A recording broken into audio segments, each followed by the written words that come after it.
Hello friends and welcome back to another episode of 6x6 Fix. It is Katelyn here with another process video. If you guys haven't already checked out Maggie's channel, she has been doing this collab with me for quite some time now, and we both have some awesome layouts to share every month with you guys. So if you haven't checked her out yet, I'll have her link down below. Today's 6x6 layout is really fun and something I've been wanting to do. I actually want to do this on two different scales. So I have this Pink Fresh Studio collection, the Joyful Day collection. That is part of my August kit for how to kill a kit with style. So I've been focusing on using it. And there's this gorgeous paper which comes in the 6x6 pattern as well as in a 12x12. And I really wanted to cut out all these beautiful wreaths. So I pulled out my 2-inch circle punch to use on this 6x6 size. And it works really well for a majority of the circles. Now some of them are cut off because of their different sizing of the leaves and such, so it's not perfect. You could definitely hand cut them if you wanted a specialized look, but this is a great way to add something unique and to just utilize the pattern of the paper that you're using. So there's tons of different types of circular patterns out there. Grab some punches, punch it out, make it work. So that's what I do today, and I only wanted to use one of these 6x6 pattern because I'm kind of hoarding this collection. I'm not gonna lie, this is my first time using it. I think it's beautiful.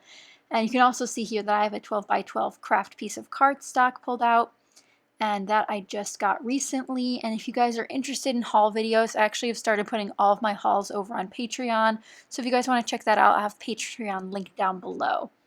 And today I'm actually scrapbooking an older photo. This is one of my graduation photos.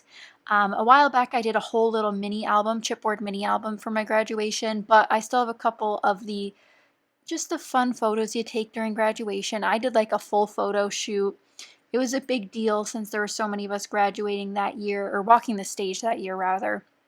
And we had a photo shoot in front of my specific building that I spent a lot of my time in during college, which was the business building. And that's what this picture's of in front of. So here I just pulled out two 6x6 papers from the 6x6 paper pad. As you guys can tell, 6x6 Fix is an effort to use our paper pads of the 6x6 or 6x8 variety now that those are popular.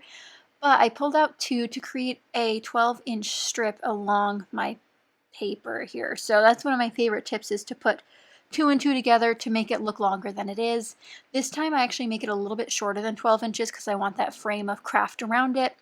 And then I go ahead and layer my photo on one of the beautiful blue backgrounds from that 6x6 paper pad as well. So far I've used 4 6x6 papers from this paper pad.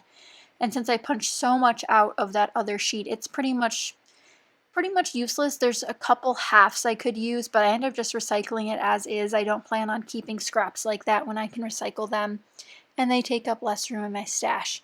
So now that I have these kind of speckled throughout, they kind of have a pattern alternating off and on, but I do end up moving them quite a bit once I find this Maggie Holmes journaling spot.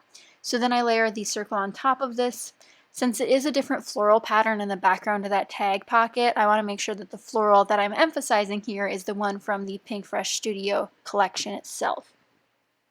Then I decided to pull out the die cuts from the Joyful Day collection that I have, and I found a stack of books, which is perfect for a college-esque layout, as well as a journal type book, which I put in one of the circles. So I end up embellishing some of my circles, and in the end I embellished a lot more of them than I anticipated. I actually thought I was going to eventually have to supplement more circles onto this page, but by bringing in those two 6x6 papers to create a cohesive pattern across it, it helps eat up some of the dead space that would have been there, and then naturally have to fill with circles, or at least thought my design would need more circles, but I end up taking up the room with that beautiful pink and yellow pattern.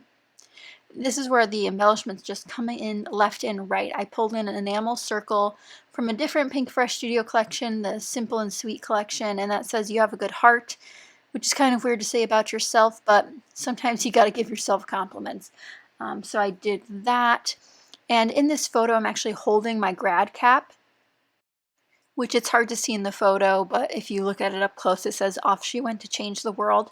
And I have scrapbooked, I believe, my graduation cap before, so I also have my cap still because I designed it myself with all my scrapbooking supplies, and I'll probably never get rid of it. It's like a scrapbook page in itself, and I'm sure all of you who have graduates graduating, I know that they're wanting to decorate their caps and, you know, hopefully keep them forever, and hopefully you can help them with some crafting supplies, or if they're on their way to graduating maybe next year or the year after that, something to look forward to if you're a crafter and they're allowed to decorate their graduation caps.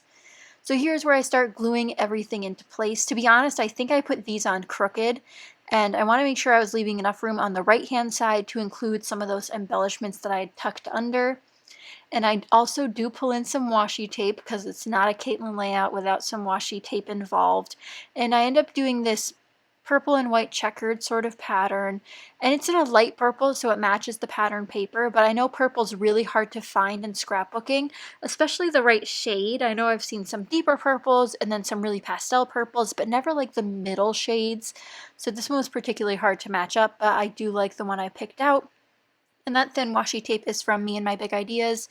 Really, really great washi tapes. However, I do find the thin ones especially do need extra adhesive under them.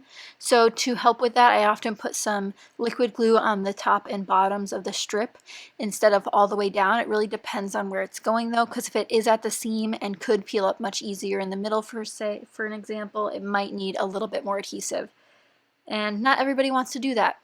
I also realize that it depends on the surface that you're doing. If it's a generally porous paper or if it's more of a shiny paper, it peels up a ton more.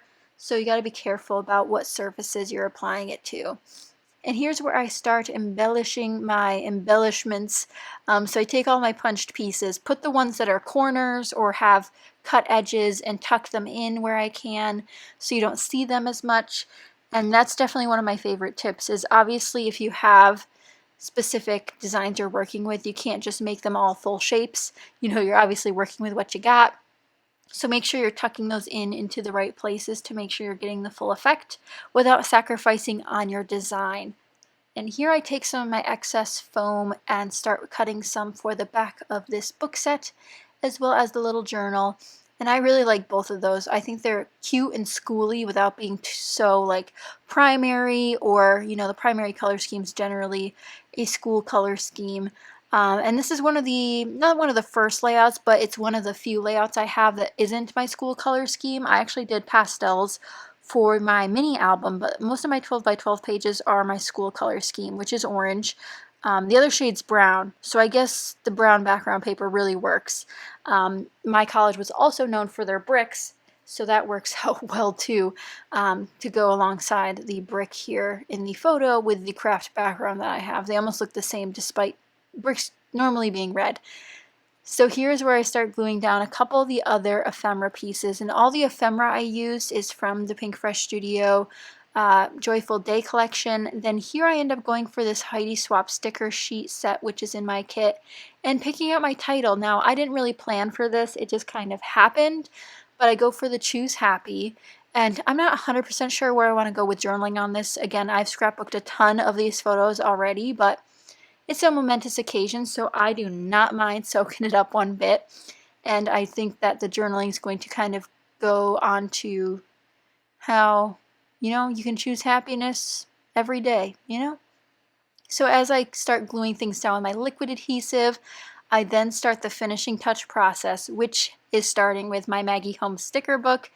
As many of you guys know, I am trying to use up as many of these stickers as possible, so I take out the bows and the cute dates and the stars and start sticking them everywhere. And I don't know if I would have naturally gone for the stars. I have generally an affiliation of stars with school, especially graduation.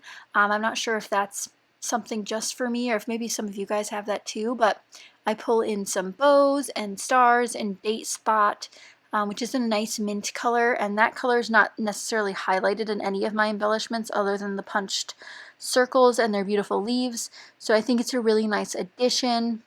Like, look at that, that's perfect, and I can write the date there, it'll be nice. And then I pull out this little washi, fake washi sticker. It's not real washi tape, but and I put that under the title because it brings in a slightly brighter pink, which I like, but I'm still not sold on it. I actually didn't put any liquid adhesive under it because I think I might end up peeling it off. I'm going to let it sit there for a while to see how I like it, but that is almost the end of this layout. I decided to add some butterflies last minute. That is also something I've been obsessed with lately is butterflies. I actually used a ton last month too. Man, I do love a good butterfly, but just in order to add the last final touch, you always need something, whether it's sequins or enameled dots or pearls or gemstones, whatever it might be. This time I end up going with pearls, and I may have accidentally, believe it or not, used up a whole rest of the sheet, which in case you couldn't count because it's going too fast, I used 14 pearls on this, and you really can't tell unless you're looking for them. I think it's a nice touch because it's not as bright and bold as the gold, but it still really works as a nice little extra dollop of cute, and it's just so cute. So here is the final up close look. Let me know what you guys think of it. I really like the design. I like all of the florals because, as you guys know, I love florals. But be sure to check out Maggie's layout, link down below, and her channel. It's so awesome. And don't forget to check out the educational resources I'll have linked down below for the Black Lives Matters movement, because we have to continue to be educated and take action. But thank you guys so much for watching. If you did enjoy, be sure to give it a thumbs up and subscribe if you haven't already, because I don't want you to miss out on future 6x6 Fix episodes, as well as other crafty related content. But thanks so much for watching, and I'll see you next time. Bye!